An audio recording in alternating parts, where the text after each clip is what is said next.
Welcome everybody to the first edition in the fall of Inside IU Volleyball with Coach Sherry Dunbar. I'm Greg Murray, the 2012 volleyball broadcaster for the year. And Coach, the season's finally here in a few days, heading to West Point, opening up with Stony Brook and the West Point Invitational. All this hard work, the off season, it's finally here. Yeah, welcome first of all. Thank you. We're really excited to have you, and I know you're a senior this year, so it should be a lot of fun. We've had a lot of great announcers, and we're excited to have you as part of our family. So it'll be a fun year for you, hopefully. Oh, I hope so too.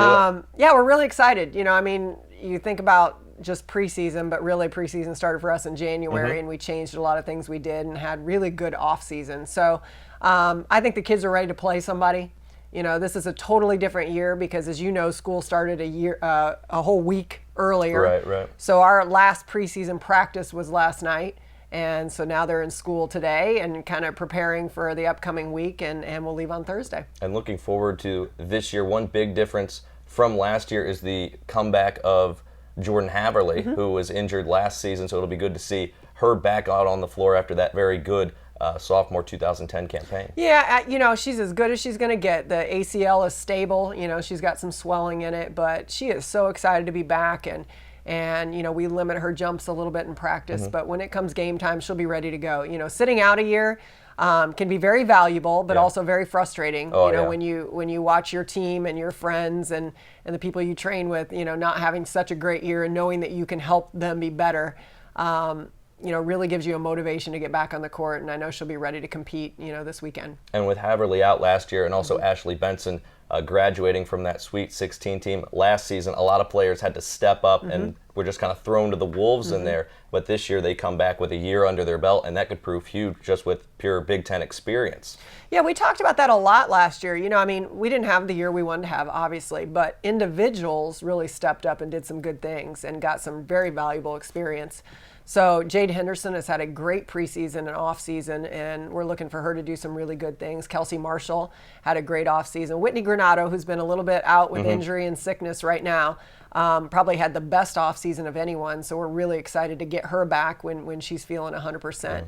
So I hope that combination of putting people together now will really benefit us. And getting 4 preseason tournaments under our belt before Big Ten starts, I think will be a lot of good experience in the action. You mentioned Whitney Granado a little bit on the ill side right now, so someone that may have to step in and take her place as a freshman setter, Kaylee Gallagher, and it just sounds like she's going to just be thrown right in there, and she's going to get a prime opportunity to step up in a big way for this team early on. And honestly, you come to the Big Ten and you expect that to a certain degree. I mean, you don't recruit kids that don't want to compete at the highest level.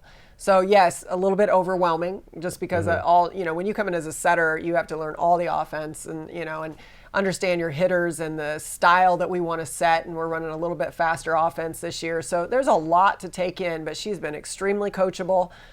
Whitney, when she's felt good enough, has been a great coach, and Colleen Smith, who's out too.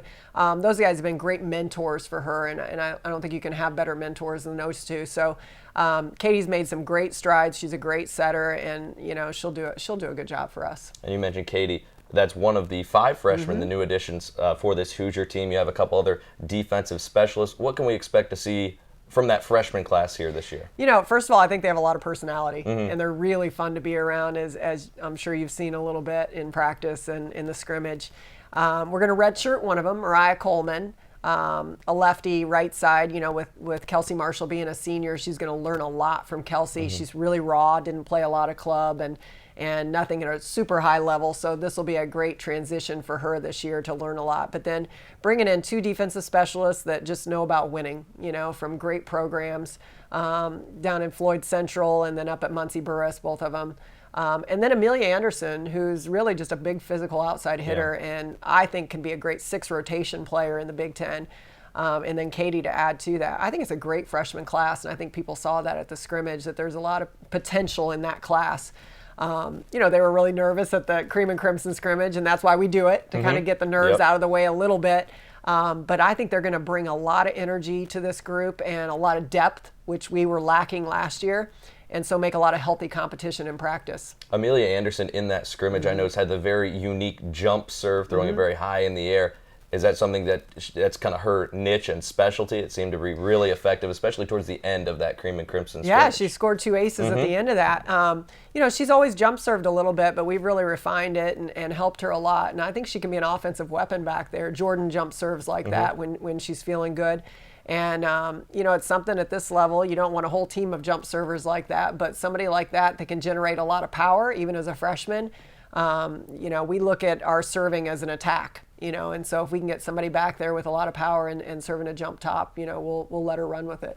Now, many of these players can play all 6 positions. You mentioned Kelsey Marshall. Jade Henderson had a very good offseason with Jordan Habberly back. It'll be very, very helpful for the team to have those key players with a lot of experience that can do just a little bit of everything to help the team. Well, I think at this level, too, you want to run some back row attack offense, too, and we did that a lot in the scrimmage. And so allowing those people to stay in, if they can provide enough defense and passing and offense for you and serving, to benefit the team, and you can leave them in 6 rotations, I think it only helps you generate more offense. So Jade's done a great job with that. Kelsey's done a really good job, and Jordan, obviously, that's a big plus for her. She's very, very comfortable as a primary passer and hitting out of the back row. So, but if they're not having great days or we're not generating enough, we have great defensive specialists that can go in and add a big spark and really create a lot of defensive opportunities for us. And now looking forward to this weekend, the first weekend. Up in West Point, New York, you have 3 games two Friday, and 1 on Saturday. What kind of goals are you setting just for this first preseason tournament of the year? Yeah, our 3 things are really about fighting really hard, our defense, and attacking. And so we're going to keep, the things we've been working on in practice, we really want to see kind of come to fruition. And that Cream and Crimson scrimmage was kind of eye-opening to us because in practice we're seeing a lot of that, but it's very fast-paced in practice. And you get to a game, and I said it almost looks slow and boring because we're used to wash games where there's just multiple balls coming in all the time. So now we're kind of backing off and doing more game-type play in practice and getting them to mentally engage all the time in those little breaks, between points and between sets and things like that. So, we're going to look for them to really engage the whole time, no matter what the competition is. Army's going to be a great team. They finished in the top 60 or so in the country, have a great coach that is with them, and they're going to battle us. I mean, they're Army. Physically, they're going to be very fit. And they know how to go to war, literally. Those kids really come to battle all the time, and so that's going to be a great opportunity to play them. And then just to get some playing under our belt, and to get a lot of people in the action if we can, because we really want to see them in competition mode, who steps up and who finds ways to win, because I think we have a lot of options. So we have to figure that out just chemistry-wise, as we start to play and who's producing for us, so I think it'll be all good competition for us just to get a lot of those looks. And even on a non-volleyball note, just heading up to West Point, a very historical place, that'll just be an overall just great and very cool and a great bonding experience for this team. I haven't been as excited for a trip in a long time as I have for this because I think it's an educational opportunity. We're going to take an hour-and-a-half tour with one of the professors at West Point. It sits right on the Hudson River, and it's just supposed to be unbelievable. Yeah. And it's their pinning ceremony weekend, and so there'd be a lot of energy and a lot of activity going on campus. So I just think it's going to be, I think our kids will really, really enjoy the experience. I know we will, all of us going, we're really excited about it, but I think our kids will really enjoy it too. We've gone to a lot of cool places, in the 5 years I've been here, but this is one that I think will not be forgettable. Yeah, very memorable experience, no doubt. Now, a member of the 2010 team, Ashley Benson, recently has changed her location, I assume, moving overseas to Germany, I was told. Yesterday, she flew out to Germany, and we're very proud of her.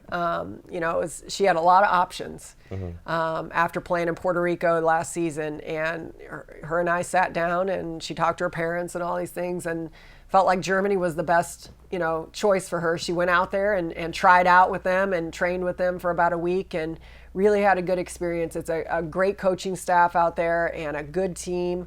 And it'll just be a totally different environment. She'll be out there 9 months. Puerto Rico was 4 or 5 months. This is a year-long type thing. So it's going to be a big culture change for her, but I think very good for her maturing process and growing process. And, in the end, she wants to play volleyball.